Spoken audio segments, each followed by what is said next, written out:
فأنا ناصح لإخواني بالصدع بالحق تبيض وجوههم. السكوت في مسألة الحزبية يضرها، فاصدع بما تؤمر وأعرض عن المشركين. سلامي على دماج ورجالها والشيخ يحيى ودار العلم يا سعد بانيها. Bismillahirrahmanirrahim. Alhamdulillahi rabbil alamin. Wassalatu wassalamu ala al-mab'uthi rahmatan lil alamin. Wa ala alihi wa ashabihi wa man tabi'ahum bi ihsanin ila yaumiddin. Amma ba'd. Ikhwanil kiram rahimani wa rahimakumullah. Pada pertemuan yang lalu kita selesai dari bab Al-hath ala ikramil jari ila akhirih. Dorongan untuk memuliakan tetangga, memuliakan tamu, dan juga bimbingan untuk tidak berbicara kecuali kebaikan. Nah, ada dua hadis yang disebutkan di sini, yaitu hadis Abi Hurairah dan hadis Abu Shuraih Al-Khuzai, dengan redaksi yang hampir sama. Nah, sebelum masuk pada bab berikutnya, faman hafizal hadits falyaqra.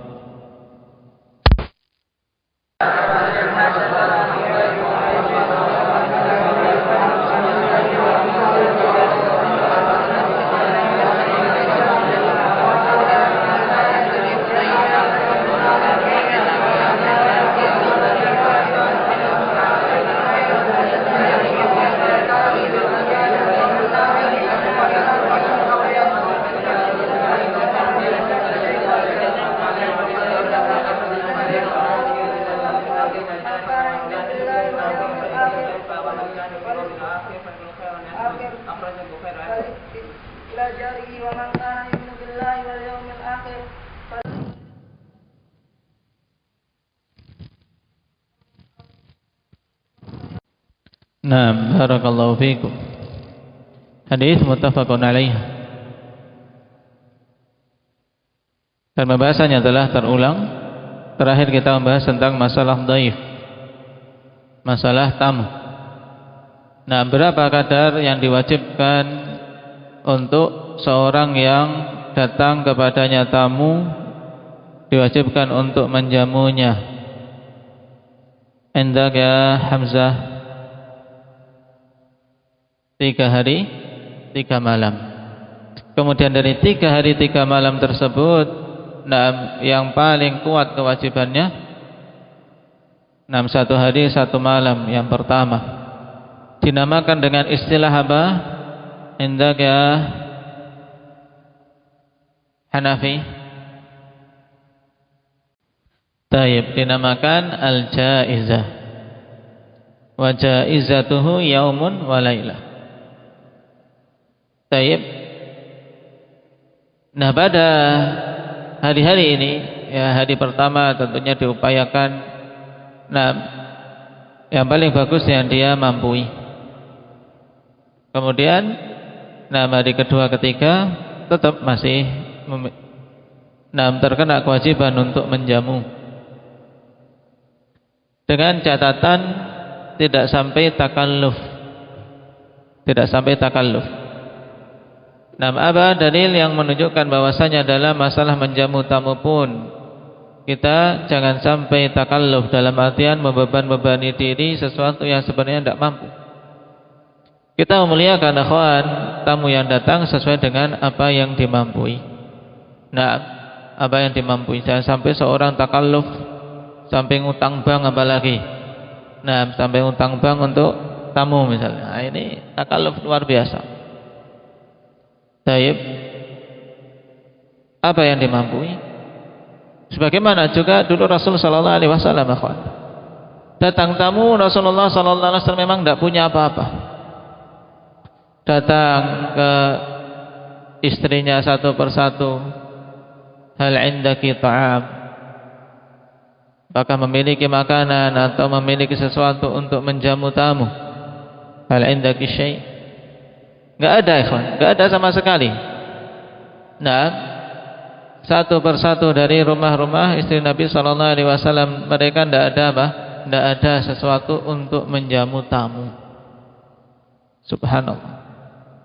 Sampai-sampai Nabi sallallahu alaihi wasallam tawarkan kepada sahabatnya, siapa yang mau menjamu tamu Rasulullah sallallahu alaihi wasallam. Kenapa? Karena ya kewajiban, cuman Nabi tidak mampu. Berarti mengupayakan agar dia bisa mendapatkan jamuan. Nah, taib. Ini menunjukkan Nabi pun tidak takalluf, cuman mengupayakan untuk bisa sebisa mungkin. Taib. Apa dalil khusus tentang larangan takalluf dalam permasalahan ini? Nah, indak ya Kashfi.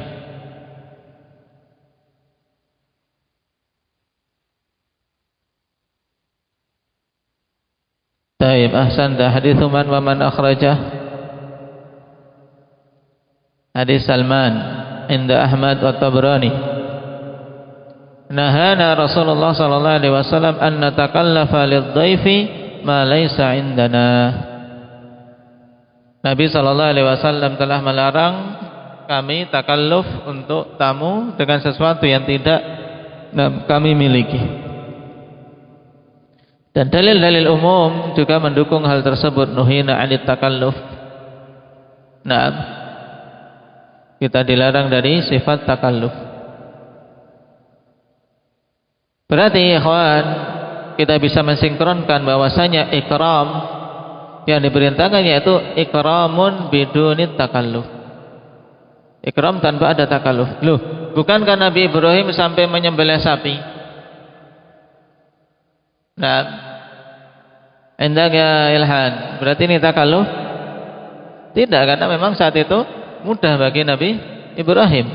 Nah, bagi beliau saat itu mudah, langsung disembelihkan sapi. Ya kalau kita, iya masih harus nyari dulu pesen. Nah, taib, belum lagi uangnya belum ada misalnya. Nah, ini takalluf jelas. Nah, barakallahu fiikum. Sekarang kita masuk pada bab berikutnya.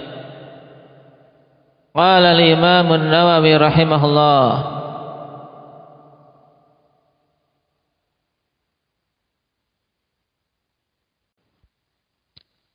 babu bayani kauni taghyiril munkari minal iman. Bab penjelasan bahwasanya menghilangkan kemungkaran atau mengubah kemungkaran termasuk bagian dari keimanan.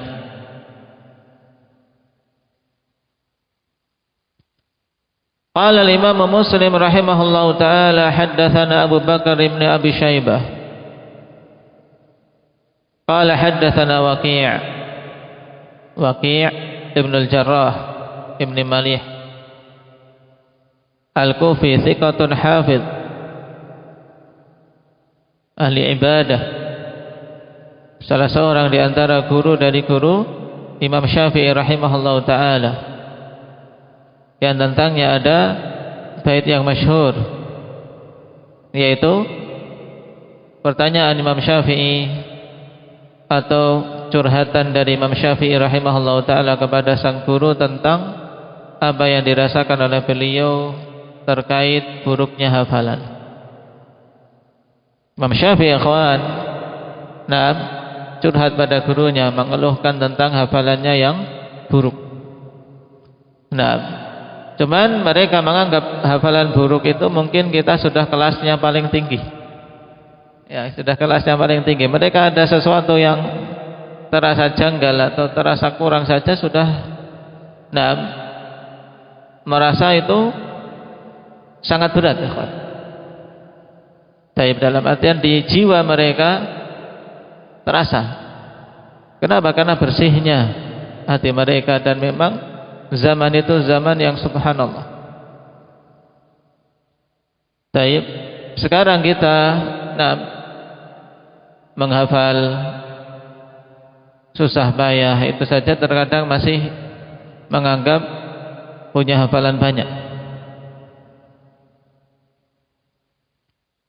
Syakautu ila Waqi' su'a hifdzi fa arsadani ila tarkil ma'asi. Aku mengeluhkan kepada Imam Waqi' tentang buruknya hafalanku. Fa arsyadani ila tarkil ma'asi. Maka kemudian beliau membimbingkan kepadaku untuk meninggalkan kemaksiatan.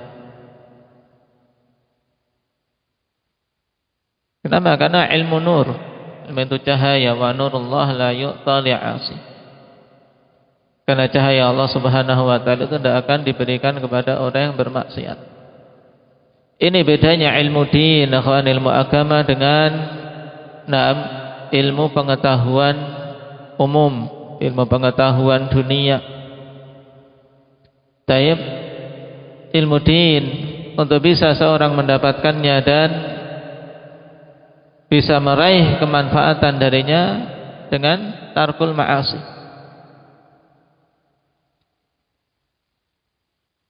Seorang kapan saja mencampur dengan kemaksiatan, mungkin bisa punya pengetahuan, tapi untuk dapat ilmu tidak. Kenapa? Karena ilmu itu berbanding lurus dengan rasa takut pada Allah. Sedangkan kemaksiatan itu menunjukkan dia lemah rasa takutnya kepada Allah atau bahkan tidak ada. Sehingga bagaimana bisa bercampur ilmu pada yang demikian? Maka ini penting. Seorang yang menginginkan ilmu nafi', ilmu yang bermanfaat, tinggalkan kemaksiatan. Ingin bisa menjadi ahli Al-Quran, bisa menjadi pengemban Al-Quran, tinggalkan kemaksiatan. Jangan menjadi generasi yang latah. Orang di jalan-jalan mereka bermain dengan HP mereka, berselancar di media-media maya tanpa batasan, tanpa aturan. Maka hendaknya kita tidak latah dengan hal yang demikian. Kita punya aturan, kita punya batasan. Gunakan pada hal-hal yang halal dan bermanfaat. Selainnya tinggalkan.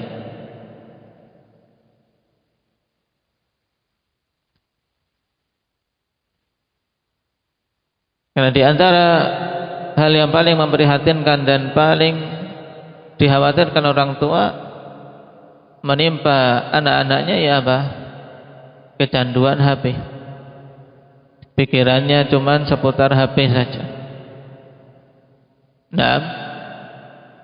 Dan ini di antara salah satu kesuksesan program Corona.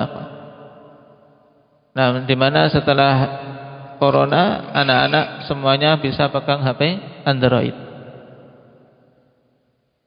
Sehingga sekarang berganti setelah virus yang menimpa jasad,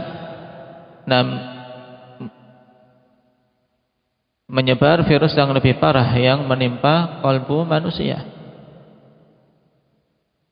Taib, diremehkannya perkara gambar makhluk bernyawa, kemudian dilegalkannya oleh orang tua untuk anak-anaknya belajar dengan HP-nya. Belajar 5 menit, setelah itu yang lain. Duduk di kursi meja belajar, tapi yang dibuka yang lain. Kalau belajar di majelis langsung saja, banyak yang ngantuk, banyak yang ngeblank, apalagi belajar sendiri-sendiri di kamarnya di depan layar HP. Allahul musta'an. Maka banyak-banyak kita bersyukur pada Allah Subhanahu wa taala. Antum banyak bersyukur, bukan merasa terkekang ketika tidak pegang HP.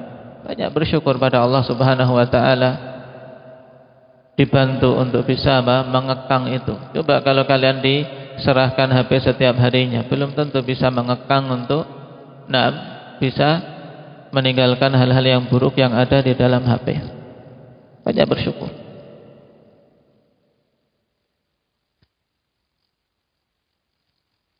An Sufyan, yang dimaksud adalah Sufyan Ats-Tsauri rahimahullah. Pada hadis sebelumnya akhwan kita bertemu juga dengan Sufyan. Nah, Sufyan Ibnu Uyainah. Di antara faedah terkait Sufyan, beliau adalah perawi terkuat yang meriwayatkan dari siapa? Indak ya syukran. Athbatun nas fiman?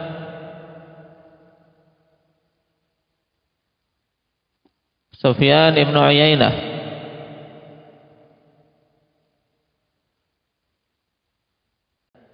Naam, Amr Ibnu Dinar. Athbatun nas fi Amr Ibnu Dinar Sufyan Ibnu Uyainah.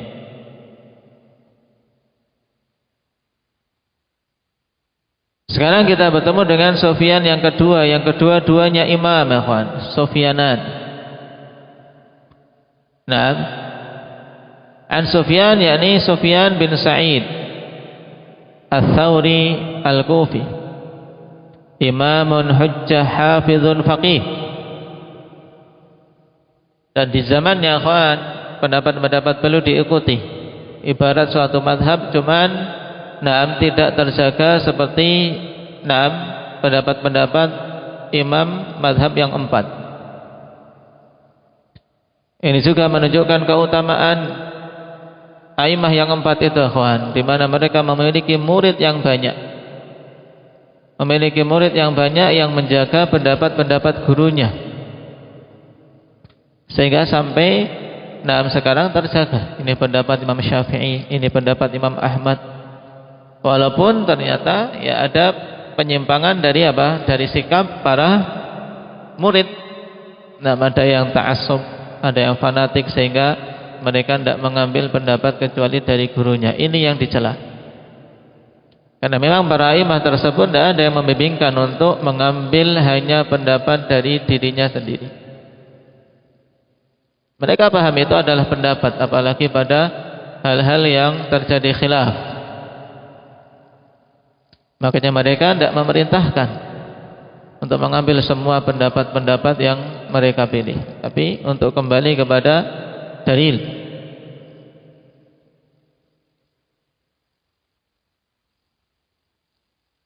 Cuman kita tetap memperhatikan pendapat-pendapat mereka, ikhwan. Kenapa? Karena kita butuh bimbingan mereka dalam memahami. Ini penting. Karena apa? Kaifiyatul istinbat, cara untuk mengambil pendalilan, cara untuk mengambil dari suatu dalil hukum itu, kalau kita tidak melihat bimbingan ulama ya tidak bisa. Makanya kita butuh belajar usulul fiqh untuk bisa tahu kaifiyah istinbat, mengetahui bagaimana cara beristinbat, cara menarik hukum dari suatu dalil, sehingga tidak keliru. Yaitu tahwilus sanad. Wa haddatsana Muhammad bin al-Muthanna, Imam Muslim. Qala haddatsana Muhammad bin Ja'far. Siapa laqabnya ini? Muhammad bin Ja'far. Indak ya Itsnan? Gundar atau Bundar?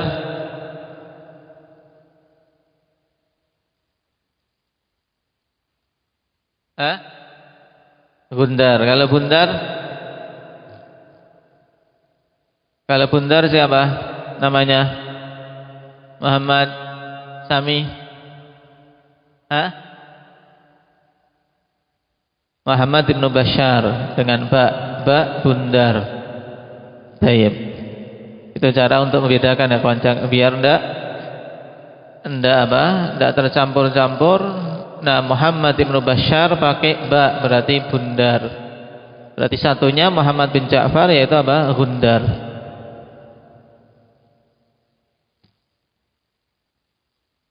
Qala haddatsana Syu'bah, Imam Syu'bah bin al-Hajjaj, Amirul Mukminin fil hadis.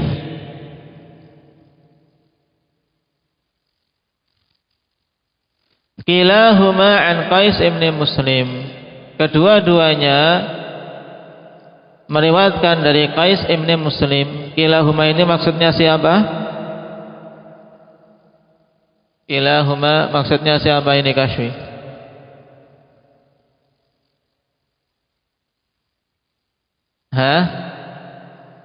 Kilahuma an Qais bin Muslim an Tariq ibn Shihab. Yaitu Syu'bah dan Sufyan. Ya, ini kan tahwil sanad, sanad berubah, sanad berganti dari guru yang lain dari Imam Muslim. Imam Muslim mengambil dari Abu Bakar bin Abi Syaibah, dari Waqi', dari Sufyan, kemudian ganti. Beliau juga punya guru lain dari Muhammad bin Muthanna, dari Muhammad bin Ja'far, dari Syu'bah. Nah, Sufyan dan Syu'bah bertemu pada satu guru, yaitu Qais ibnu Muslim. Paham? Teringat akhwan, faedah penting terkait Sufyan Ats-Tsauri rahimahullah. Ini dorongan bagi setiap ummahat untuk tidak berkecil hati ketika dia mendidik anak-anaknya sendiri, entah karena suaminya meninggal atau karena hal yang lain. Tayyib, Sufyan Ats-Tsauri akhwan, kecil sudah dalam keadaan yatim, dibesarkan oleh seorang ibu. Dibesarkan oleh seorang ibu.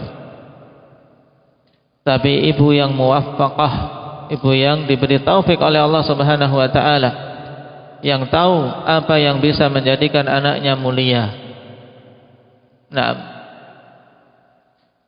Maka diarahkan Sufyan untuk belajar, menuntut ilmu di sisi para ulama di negeri tersebut. Dan beliau cukupi nafkah untuk Sufyan dengan apa? Dengan memintal. Dia memintal. Diperintahkan anaknya untuk berangkat belajar, aku cukupi engkau dengan apa? Dengan kepandaianku dalam memintal. Menenun, hampir sama. Taib, ibu yang luar biasa, di balik kebesaran seorang imam, di sana ada ibu yang berjiwa besar. Maka ini penting untuk dicontoh oleh setiap ummahat.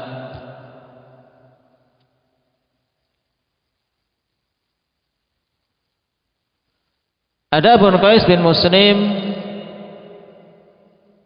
beliau Abu Amr Al-Kufi, seorang thiqah tapi tertuduh dengan irja, rumiya bil irja.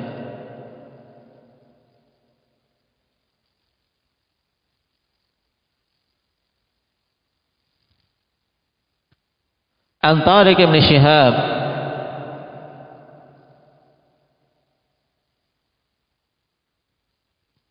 seorang sahabi akhwan, ra'a Nabi sallallahu alaihi wasallam wa yuqal lam yasma' minhu. Beliau melihat Nabi sallallahu alaihi wasallam tapi dikatakan beliau tidak mendengar langsung dari Nabi sallallahu alaihi wasallam. Tapi apa? Tapi sudah melihat Nabi sallallahu alaihi wasallam. Dan itu cukup sebagai keutamaan. Kenapa? Karena definisi sahabat yaitu siapa saja yang melihat Nabi sallallahu alaihi wasallam dan beriman kepadanya serta mati di atas keimanan.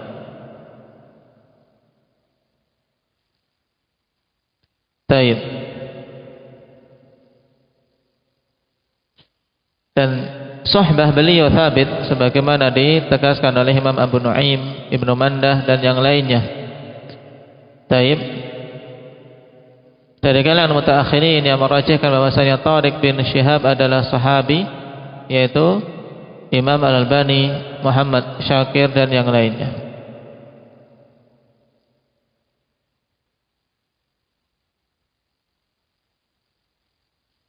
Karena bertemu dengan Nabi sallallahu alaihi wasallam walaupun mungkin saat itu tidak mendengar hadis dari Nabi sallallahu alaihi wasallam, sehingga riwayat beliau dari dan perantara sahabat yang lain. Tapi apa mursal sahabi Hukumnya apa? Hukumnya sahih. Tidak masalah. An Tariq bin Syihab,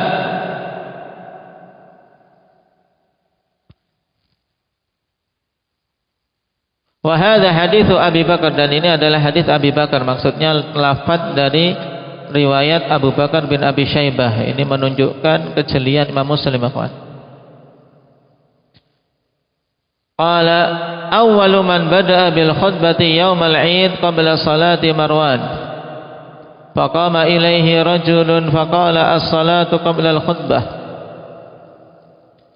Kata Tariq bin Syihab, orang yang pertama kali mengawali khutbah pada hari Id sebelum ditunaikannya salat adalah Marwan. Maka berdirilah untuk menyegah dia seorang laki-laki. Faqala as-salatu qabla al-khutbah, kemudian dia mengatakan salat itu sebelum khutbah, jangan khutbah dulu, maksudnya ini pengingkaran. As-salatu qabla al-khutbah, salat dulu.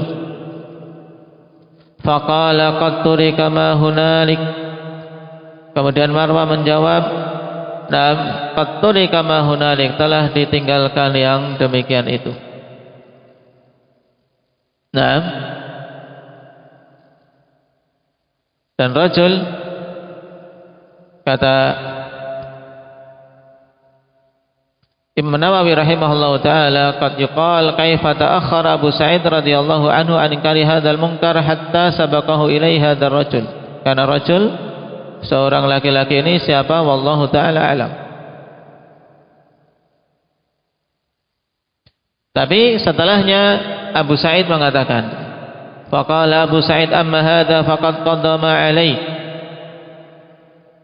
Adapun orang ini, yaitu orang yang mengingkari tadi, entah siapa, kata Abu Sa'id, telah menunaikan apa yang menjadi kewajiban atasnya. Sami'tu Rasulullah sallallahu alaihi wasallam yaqul, man ra'a minkum munkaran falyughayyirhu bi yadihi, fa illam yastati' fa bi lisanihi, fa illam yastati' fa bi qalbihi, wa dzalika adhaful iman. Nah, di sini iskal, kenapa Abu Sa'id tidak mengingkari sejak awal, kok sampai ada yang mendahului beliau? Nah, maka dijawab oleh Imam Nawawi rahimahullah, annahu yuhtamal anna Abu Sa'id lam yakun hadiran awwala ma syara'a Marwan fi asbabi taqdimil khutbah. Ini agar jangan sampai dikatakan bahwasanya Abu Sa'id membiarkan tanpa mengingkarinya. Karena itu tidak pantas untuk kita sematkan kepada sahabat yang mulia ini. Jadi dimungkinkan Abu Sa'id tidak hadir sejak awal ketika Marwan mau mulai mengedepankan khutbah. Maka ada seorang laki-laki yang melihatnya segera mengingkarinya. Kemudian baru masuk Abu Sa'id. Taib.